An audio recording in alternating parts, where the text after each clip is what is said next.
The lab experiment takes place in an artificial environment in which there are strict controls. There are two variables, the independent variable and the dependent variable. The independent variable is the variable that we change, while the dependent variable is the one that we measure. The independent variable is directly manipulated by the experimenter, and both variables are operationalized.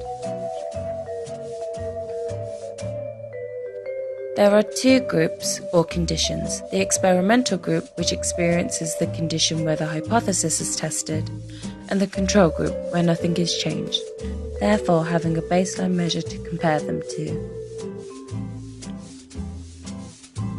When using repeated measures, participants are put into two groups, whether they are experimental or control.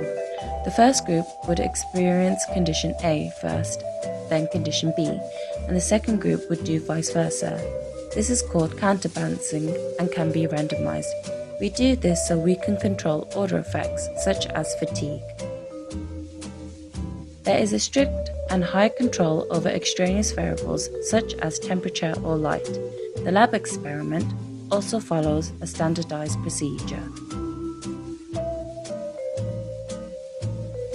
The participants used in lab experiments are usually from a volunteer sample and are randomly allocated into the groups they will participate in. They are also paid to participate.